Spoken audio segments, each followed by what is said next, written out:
Welcome to One on One, the Daily Items weekly digital program featuring Susquehanna Valley newsmakers interviewed by Daily Item reporters.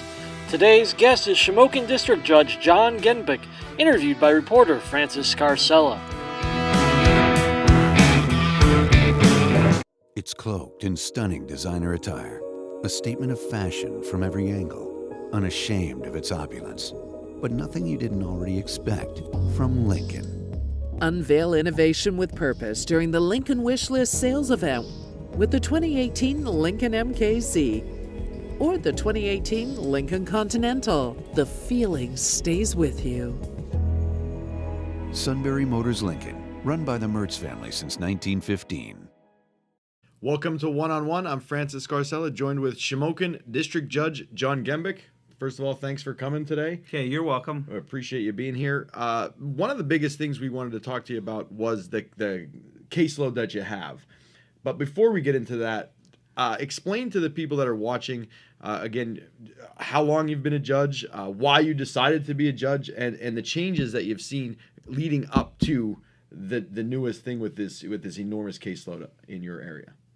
Okay, basically, prior to becoming a judge, I was a Cole Township commissioner, and I really did that job to help the community. What year was that? That from 1995 to 1999. And, I got very involved in the community and passionate about the community, and when I realized some of the opportunity of running for a magistrate back in the election of 1999, I chose to do that. I had many people that said that it could never be done. I could never upset somebody. An incumbent, right? 18-year incumbent. But I basically just hit the streets and ran the Justice for the Common Man, which today that is me, Justice for the Common Man. And I just stayed with that plan, and I ended up defeating them. And it was a difficult task, but I ended up defeating them. And you're now on for 18 years yourself. Yes. And along with that, back with that campaign, one of the things I had vowed that I never took anybody's money, to donations from my campaign. And I've never have in 18 years, because I felt that that could create a sort of an impropriety on our positions. So I chose that, and I never wanted to be held to anyone at all, politically. And I maintained to do that for 18 years. Yes. And you're not an attorney, so you came into this. You went to school. You had to go to, and you still continue to go to school. Correct? Yes, I've been to many schools, and I had a lot of experience with civil things prior, and I had a lot of training. I was tutored by several attorneys prior to even doing it, and I was working with an attorney out of state. So I had a lot of knowledge on it. Did you when you first took office, when you first walk into the courtroom and you start hearing those first criminal cases, was it a nerve-wracking feeling, or? Well, I'll tell you what, it was frightening, especially given the fact that you were out on your own because you just defeated everyone's friends. So everyone was looking, you had a target on your back, and they were looking, essentially to make a fool out of you. And I had to really learn on my own. But one of the things I had done prior to taking the bench, I prepared a booklet, a couple hundred pages of how everything in the court system I needed to do would be in that book, a reference book. And in fact, I've lent it to many, many judges over the years. And I sometimes when I would get startled, I would just refer to my notes, which I kept always on my desk. In fact, I still have it there. I sometimes have to refer to it. And now, it's like second nature to you going in. It is, and but you've seen it all now in 18 years. Well, no, you have not seen it all. That I can tell you. It is sort of second nature, but remember, law always changes. So things change, and you always, even when you think you know, sometimes you don't know. And I will call around. I'll call other judges, and I get other opinions, and I call attorneys for opinions, and then I make the best informed decision I can. And as a district judge, it is a lot of people will say that it's not full time, that you do it part time. However, I'm sure you'll disagree with that, because you're either working, or you're on call, or you're getting calls, and especially in our area here, where there's sometimes it's easier because you're right in Shamokin. So if something happens in Shamokin, it's easier to call you because you're right there, and you never say no. So you always take those calls whereas they wouldn't have to run to, say, Milton or anything like that. So do you see a lot of that happening as well? Do you get a lot of that? Well, again, it technically was classified as a part-time job. There's just no way anybody could do it part-time, especially with mine. From the day one when I took this job, I mean, I always worked hard and worked a lot of hours in everything I've done. And when I took this job, additionally, I had started the community service program. So I worked every single Saturday. I can tell you it took a burden on my own family, and I have 4 children, because I was always working. So not only did I work Mondays through Fridays, I worked Saturday and Sunday. You get calls all the time. If you want to be effective, you got to be available 24 hours a day. Additionally, while we are years ago, there was additional magistrate, which the state basically was looking to save money, and we lost one. Our caseload has doubled, and we're still down one. But then we went through several judges moving up to the county. Almost all of them retiring, because I'm now the senior. So there was a lot of vacancies, and it put a lot of burden for over 10 years where I was on call every single day. So I got in such a habit that other departments other than just Shamokin area, I had Sunbury, I had everybody in the county calling me, and I would come out because, I appreciate the job that I have to work for the taxpayers. And I knew what it was like, to do hard manual labor, which I still do, i.e., working in a coal hole. Those are tough jobs. So I appreciate the job that I have. And, working for the salary I have, all those extra hours, I think is something you just have to do. It's the only fair thing to do, truthfully. And you just were reelected last year, so Correct. You're now entering, and these are 6-year terms, so you still have another 5 years left on this term, which would put you at 24 years or 23 years, right, as a judge. During that period of time, they didn't have the cell phones and the iPads and everything else, so you were kind of instrumental in helping set up the face-to-face. Right. Arraignments. Tell us about that. Well, and it's a good point you made up. Back then, it's already so distant, I almost forgot. We had to go out, and we had to physically go out, and we had to meet everybody. So that was, you went out to do a call at 2 o'clock. You weren't getting home till 4 or 5 in the morning. But no, I actually am the one who set the whole video system up. Not only did I set it up, I paid for it out of my pocket. I bought cameras for every single police department. I went to every single police department. I went to every judge's place. I hooked everybody up. I had a lot of hours involved in it. And I had the support of, our courts. They obviously supported it and always support technology. But yeah, it was... initial setup you paid for out of your own pocket? I paid for that out of my pocket. And I wrote the whole procedure up. And truthfully, that same thing is pretty much what we're doing today. There's been some technology updates, but even with the new technology updates, the magistrates and the police are still going back to the phones and to the videos. And we're doing these Skype on our phones and stuff. We can do it anywhere. There's some, like I said, the state came out with some systems. But it really isn't effective for us when we're home. And quite honestly, the old way still works better.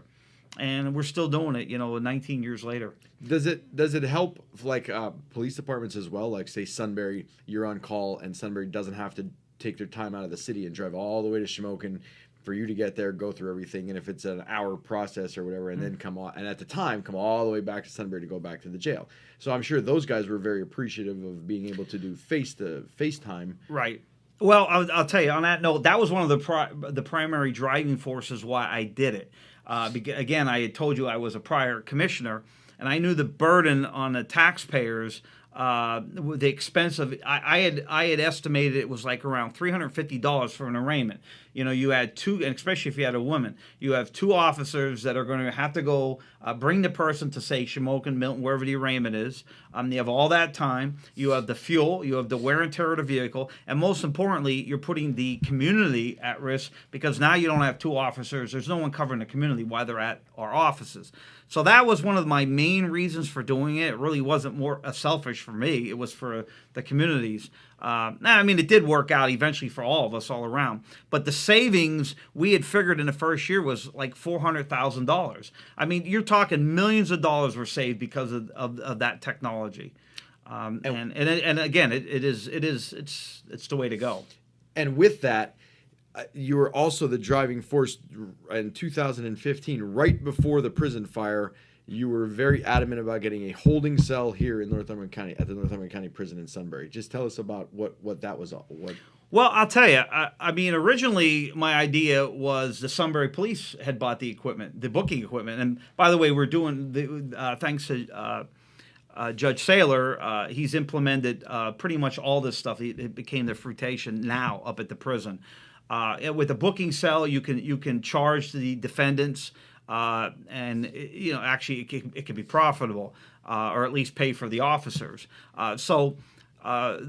Things happened with Sunbury; it fell through. So the next likely place would have been the Northumberland County Prison. So eventually, we did get it. We didn't get the actual booking, but we got the basically drop off at the night, which saved again thousands of dollars for the communities where the police could simply drop the defendants off in the holding cell, and we would arraign them either that night or in the morning, and it allowed the officers to go back and protect the communities where they reside. And those kind of things weren't for the violent people anyway. They were for like a drunk or something like that had happened, right? Yeah, basically. I mean, if there was something that would...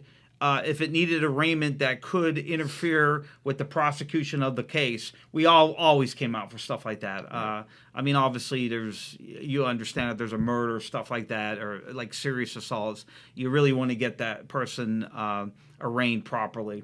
Right. With that, we'll be right back. It's cloaked in stunning designer attire, a statement of fashion from every angle, unashamed of its opulence, but nothing you didn't already expect from Lincoln. Unveil innovation with purpose during the Lincoln Wishlist sales event with the 2018 Lincoln MKZ or the 2018 Lincoln Continental. The feeling stays with you. Sunbury Motors Lincoln, run by the Mertz family since 1915. Welcome back to One on One. We're joined with Judge John Gembic. Let's go right into it. So, you're on the bench 18 years. You saw the caseloads continuously grow. Correct. This year is the most ever, you had said, in your area, with more than 6,000 cases total? Yeah, we just went over 6,000 total cases. My last year, which was most ever, was 4,700, just to give you some numbers. The numbers are startling and quite honestly scary. And we're not even through December. We have a whole month left. So right. What do you predict those to be at? Well, I think, and keep in mind, the more important number is the criminal case. Right now, today, I'm at 708, which is truthfully probably insane anywhere in Pennsylvania. I quite honestly think we have the prospects of getting 800 cases yet before the year over, and that's going to be pretty much double than anybody. So 708 criminal cases as of today, which means that you had to arraign 708 people and now had hearings for 708 people. Yeah, pretty much, but those numbers are even greater because there's all the other courts that I arraigned for over the years. And again, remember, we were really basically down to one or two judges the whole entire year till recently.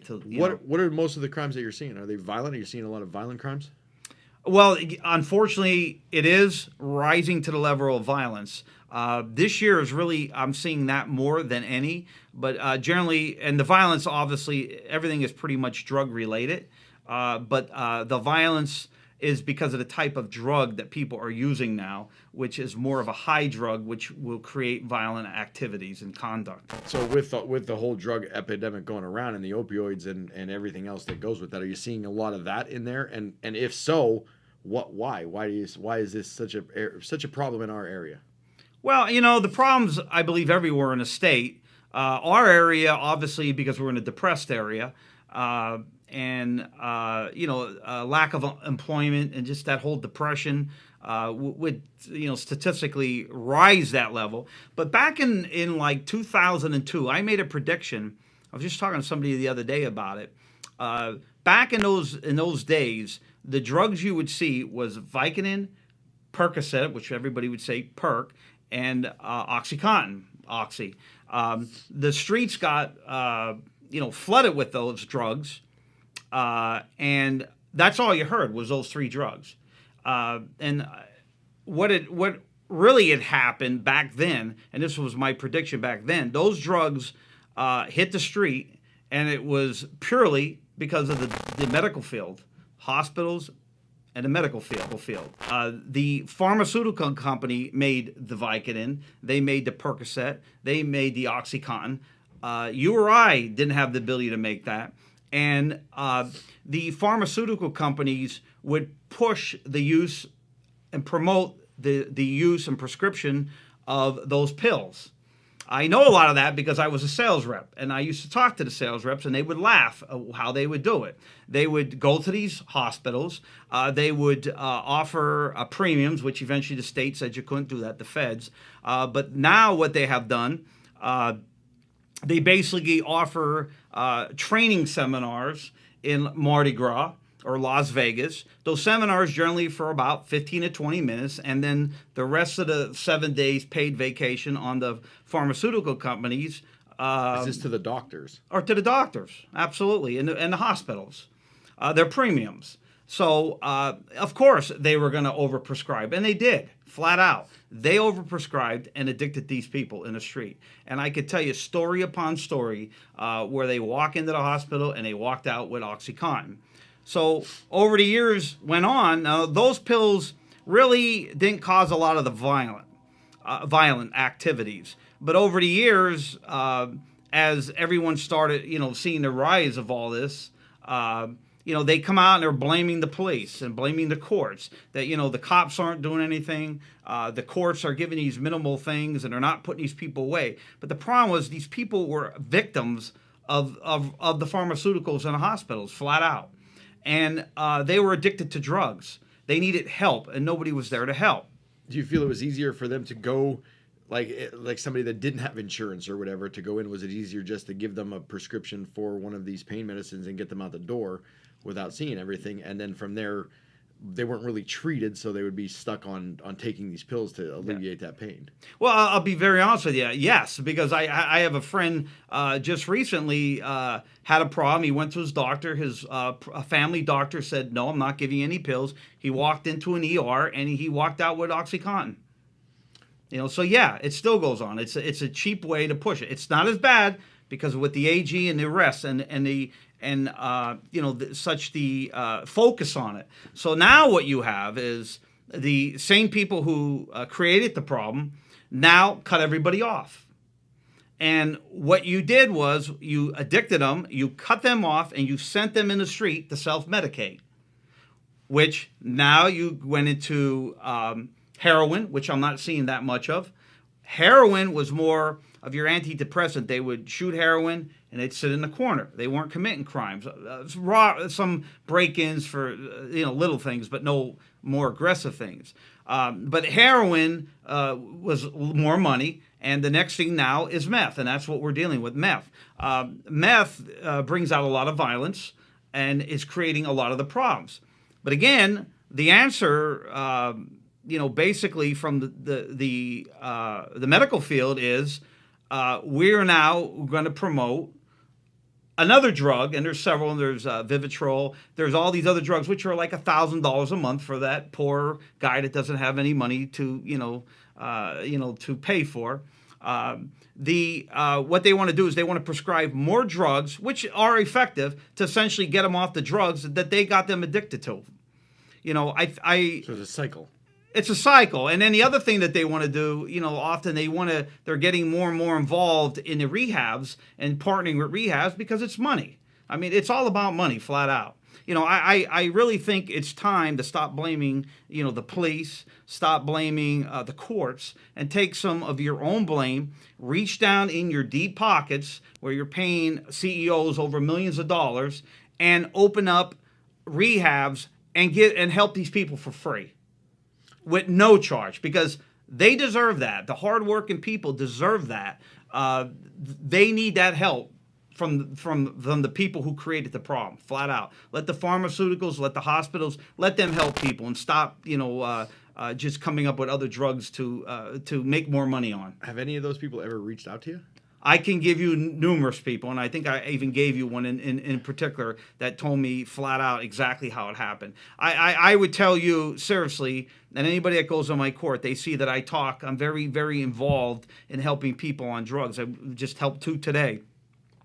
Sometimes successful, some not. But 95% will tell me they got addicted from going to their prescriber. Has a hospital or pharmaceutical rep ever reached out to you? To try Never. Never. I go to meetings, they go there, and they want to promote their drugs flat out.